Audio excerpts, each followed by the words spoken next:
చిజ్జడ గ్రంథి. ఈ శరీరం ఉన్నది, ఈ శరీరం నాకు ఆకలి వేసింది, ఆరోగ్యం. అన్నం దొరకలేదు, దుఃఖం. ఆకలి వేయడం ఆరోగ్యం, ఆకలి వేయకపోతే అనారోగ్యం. ఆకలి వేసింది, తినడానికి లేదు, ఇప్పుడు దరిద్రం అనుభవిస్తున్నాడు కాదు. అందుకే లక్ష్మి కన్నా ముందు ఎవరుంటారు అంటే అలక్ష్మి ఉంటుంది అంది శాస్త్రం. అలక్ష్మి అంటే సంసారం, జ్యేష్ఠాదేవి, ఆవిడ కన్నా ముందు పుట్టింది. అందుకే లక్ష్మీదేవి ఎంత శోభస్కరంగా ఉంటుందో జ్యేష్ఠాదేవి అంత అపవిత్రమైనటువంటి స్థితిలో ఆవిష్కరింపబడుతుంది. మహావృద్ధురాలైనటువంటి స్థితిలో చేతిలో చీపురకర్ర పట్టుకుని గాడిద మీద ఎక్కి కాకి ఆ పతాకం మీద అధివసించి ఉండగా పతాకాన్ని పట్టుకుని ధ్వజాన్ని పట్టుకుని వెడుతూ ఉంటుంది. ఆవిడ యొక్క భర్త పేరు దుస్సహుడు, కొడుకు పేరు అధర్ముడు. అంటే ఆవిడ కానీ ఉన్నదా, ముందుండేది అదే. ఇది మీరు బాగా పట్టుకోవాలి. అందుకే శ్రీ సూక్తం ఏమంటుందంటే క్షుత్పిపాసామలాం జ్యేష్ఠాం అలక్ష్మీర్నాశయాం యహం అభూతిమ సమృద్ధించ సర్వాన్ నిర్నుదమే గృహాత్ అంది. అమ్మా, నువ్వు చేయవలసింది ఏమిటో తెలుసా? అనుగ్రహం ఒక్కటి అంటే వస్తు సంపత్తిని ఇవ్వడం కాదు. మీరు ఇది బాగా గుర్తుపెట్టుకోవాలి. వస్తు సంపత్తి ఐశ్వర్యము కాదు.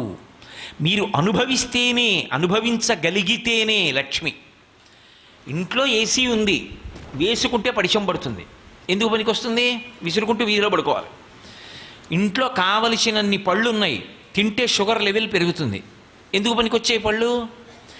భార్య ఘమఘమలాడుతూ చింతకాయ పచ్చడి చేసి పెడుతుంది, తింటే రక్తపోటు పెరుగుతుంది, ఎందుకు పనికి వచ్చింది ఆ చింతకాయ పచ్చడి? ఇంత చక్కటి ఇల్లాలు ఇంత బాగా చేస్తుంది కానీ తినే ప్రాప్తం లేదని ఏడవడానికి పనికొచ్చింది. అందుకే శ్రీ సూక్తం ఏమడిగిందంటే, అమ్మ ముందు అలక్ష్మిని పరిహరించు, దాన్ని తీసేసేయి, అది పోవాలి. పోతే అనుభవించేటటువంటి అదృష్టం మిగలాలి, అది లక్ష్మి.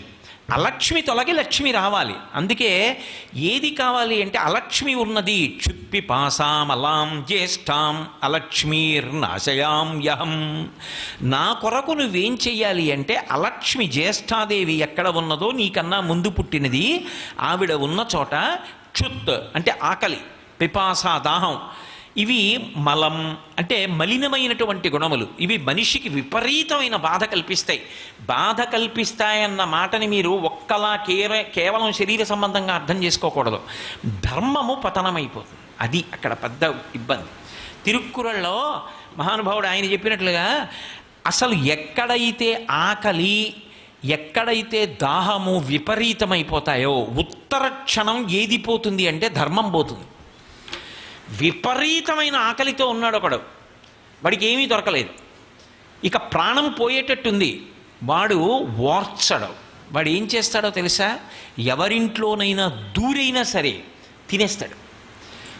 కొట్టండి, మీరు కొడుతున్నా సరే తినేస్తాడు. దాన్ని తినేని వాడు కొట్టండి అంటాడు. వాడు తట్టుకోలేడు, ధర్మం తప్పిపోతుంది, వెంటనే దొంగతనం చేస్తాడు. దాహం, నీళ్లు దొరకట్లేదు, ఎక్కడ నీరు దొరకట్లేదు అనుకోండి, ఒకడి దగ్గర నీళ్లు ఉన్నాయి అని తెలిస్తే వాడిని చంపి నీళ్లు తాగడానికైనా వెనకాడరు. అందుకే అలక్ష్మి అన్న మాటకు అర్థం కేవలంగా ఒకడి బాధ అని అర్థం చేసుకోకూడదు, సమాజమునందు పెరిగేటటువంటి అశాంతికి కారణం అది. అంతేకాదు, అసలు ధర్మచక్రం ఆగుతుంది ఇవి దొరకకపోతే. ఎప్పుడైతే పిపాస దాహం నీరు దొరకలేదో ధర్మం పోతుంది. నీళ్లు లేవు, స్నానం ఎలా? స్నానం చేయలేరు. స్నానం లేదు, శౌచం లేదు, ఉత్తమ కర్మ లేదు. ఓ సంధ్యావందనం చేయాలి, కేశవాయ స్వాహ అనాలంటే నీళ్లు ఉండాలా? నీళ్లు లేకుండా మీరు ఆచమానం ఎలా చేస్తారు? కుదరదు. నీరు లేదు, ధర్మం పోయింది. తినడానికి లేదు, ధర్మం పోయింది. అసలు మనుష్య ప్రాణి ఉండి ప్రయోజనం లేదు. ధర్మం అన్న మాట అన్వయం ఏదే మనుషుడికే, మిగిలిన వాళ్ళకు ఉండేటటువంటిది కేవలం పశుధర్మం అంతే. ఆకలిస్తే మీద పడి తినేస్తుంది అంతే కుక్క. అంతేగాని అయ్యో గుళ్ళోకి పట్టి కడుతున్న పులిహార అన్నది ఏం ఆగదు. లేక పాపం ఏ ఒక్క రూపాయి కాసు లేదు, ఉన్నదాంతో ఏదో అమ్ముకోవడానికి మధుర పదార్థాలు చేసి పట్టుకెడుతున్నారని కుక్క ఆగదు. పిల్లవాడు ఏడుస్తూ చేతిలో దొరికిన మధుర పదార్థం పట్టుకెడుతుంటే మీద పడి లాక్కు తినేస్తుంది అంతే. అది పశుధర్మం. పశుధర్మో నమే ప్రీతిం అంటుంది దేవి భాగవతంలో మహాతల్లి సత్యవతీదేవి.